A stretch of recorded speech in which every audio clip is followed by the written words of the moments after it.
My name is Ryann Sutera. I'm owner of Support the Spectrum, and I'm a neurodiversity-affirming speech-language pathologist. What inspired you to get into the neurodiversity field? I believe I could trace it back to a moment I had with a client when I was in grad school. I think it just sparked something in me, and I knew that I really wanted to work with the disabled community and connect with people, even if they were non-speaking. We can definitely connect. So, how did that become a business? I started just by creating videos online, and there was reception to it. People were receiving it, and then people eventually started reaching out and asking me to work with them or their loved one, and then it just kind of grew organically. And then the big thing is school is starting very soon for a lot of people. So, what are some of the challenges kids face going back to school? Oh, so many, Michael. One huge one is the ability to transition to new environments, new routines, new teachers, even. That could be a huge hit to the brain and the cognition of a neurodiverse person and a neurotypical person as well. I think what we can do to help them prepare for that is to set up as much predictability as possible. So before going into a new environment, making sure that they are aware of what their schedule is going to be, who they're going to interact with, what they can do if they're feeling overwhelmed, the supports that they have access to. And even if they were able to do a trial run, like let's say the few days before the school day starts, you practice the whole morning routine and practice driving to the school or whatever the case. If possible and accessible, I think that would really help a lot of learners. And I go into further detail about this in the YouTube video I actually just posted yesterday. So it was specifically about transitions and accommodations. So if anyone needs further detail in that, they can check out my YouTube channel for sure. And it is, challenging for some kids, but what about the parents saying goodbye to their kids for uh, Yeah. many hours? Yes, that must be really challenging. I don't have any kids of my own, so I've never personally felt that. But I imagine that if it is possible for the educator to send updates, maybe pictures throughout the day. I know I've seen some daycares do that. I'm not sure if certain teachers or schools do that as well, but I think that might make parents feel more at ease. Yeah, what are some of your services? I am a speech therapist, so I do direct speech therapy services with non-speaking people, helping them learn language, primarily Gestalt language processors, executive functioning skills, um, stuttering and disfluency is a lot of my practice. I also work with an older population, post-stroke aphasia, dysphagia. So just direct therapy. I also hold consultation sessions that are pay what you can, meaning pay what you are able to afford, pay what you think I deserve, or just leave me a Google review, or don't. That's cool. And then I also create content and give presentations, go into schools, talk to anyone who needs to learn about neurodiversity affirming care or Gestalt language processing or whatever you need me to be. I just want education to be accessible to as many people as possible. For me, I live with bipolar disorder too, and my wife thinks I have ADHD. So I have some challenges for me. But how important is it for people just to, work with someone like you? I think if you are motivated to achieve your goals and you have clear goals in your mind, well, actually, I could help you think of goals too. But if you're seeing a missing link in your life. There's some kind of routine in your life that you want to do, but for some reason it's challenging. I would recommend going into any type of therapy services you may need, but finding a neurodiversity-affirming therapist is so important because the type of therapy you get should be catered to your cognition and respect that. Do you think as you work with people with their speech, their confidence level rise? So much. I think that's one of my favorite parts. I've had people tell me that they see a difference in their loved one or in someone they know that is getting services from me. And the confidence in self-advocacy, particularly being able to protest certain things that they don't want to do and initiate things that they do want to do, is a lot of freedom. It opens up a lot of freedom for them. What do you do to help your own mental health? Oh, that's a good question.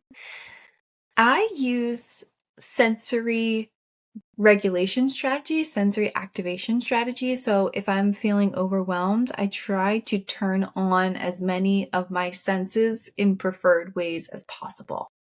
And the science behind that is when you are feeling emotional, dysregulated, whatever you want to call it, your brain sends energy to two parts of your brain stem and your basal ganglia, known as the emotional brain and the survival brain. And if you're able to pull energy away from those centers by turning on your senses and forcing your brain to focus on something else, then it can really help you get out of those moments. Yeah. What advice would you give any kids going back to school? I would say if you don't have the language to speak up for yourself, go to a trusted person and say that.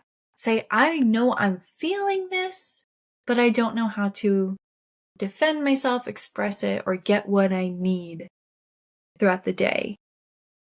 And that can be hard to find a trusted person, but hopefully it's someone in your family or even one of your good friends, a teacher, the guidance counselor at the school, perhaps. I think if you just reach out instead of internalizing things, your day might go better. Do you think teachers should learn more about people on the spectrum? Yes, I do. I do. In my experience I worked at a school for 3 years after I graduated. There were even people within the autism support program who didn't know anything about autism. So education is so needed, and that was one of my biggest inspirations in creating free, accessible, informational videos. So if anyone needs it, check out my YouTube. It's all for you. I actually want to talk about your YouTube channel. What is it like creating all that stuff? On my end, it is most of the time very fun, sometimes very stressful. I'm not much of a producer or editor, but I try my best. It's kind of hard to watch a lot of footage of myself. That's not fun. I I, do have an that's the editor. same with me. I am not a fan. Yeah, I actually hired an editor. Shout out to Kent Valdez, my editor, a great editor if someone needs him. But he does my long form YouTube videos now because I couldn't imagine watching myself for that long. So, but mostly fun, very inspired from real life events. If I'm making a video saying, please do this instead of this, it's because I've seen this happen, the negative side happen, and I'm just trying to gently guide people to the neurodiversity affirming way. What is it like using video as a medium to get your message out? Question. It varies. Sometimes it's so wonderful. I would say most of the time it's so wonderful. I mostly get really nice messages and interaction. Sometimes there's a not so nice side to it, you know. I wouldn't say it's gotten that bad, thank goodness. Just people, I think, misinterpreting, or just they have a whole different perspective of life, so they take in information differently than others, you know.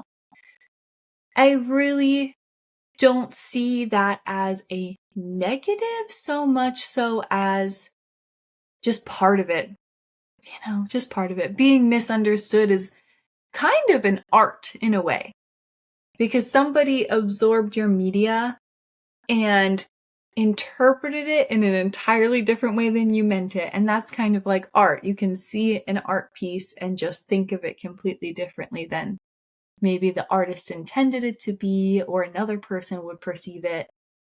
So I've changed my mindset deliberately to think, if someone misunderstands me, it's art. Yeah. How does it feel for you to be making an impact in people's lives? It makes me very emotional, because it feels like the only thing I've ever wanted to do is just to bring people education, peace, clarity. So it's been really awesome. Where do you want to see your mission in the next few years? I want to see it expand. I want to see Support the Spectrum be in physical locations and have it be kind of a hub, a center, a community center for neurodivergent people, especially for adult neurodivergent people, because after they graduate from school, most states allow and have programs for adults to 21 years old. After that, they don't have as much routine and a place to go. And so I hope that Support the Spectrum can be that place and routine for many people, not just adults, but you know. No, that is something people don't think about, but that's a big thing, helping people who are just getting out of the school system. Yeah, there's a lot less resources for them, let's say. So that's my mission. And I've kind of just been thinking about that in my head, so it's nice to get it out. I hope that does happen. Yes, me too. Mhm. So, how can people reach out and learn more? And my website, support-the-spectrum.com. Again, my YouTube channel, which is at support_the_spectrum. You can message me on any social media, on my website specifically, and I'm very accessible, very around.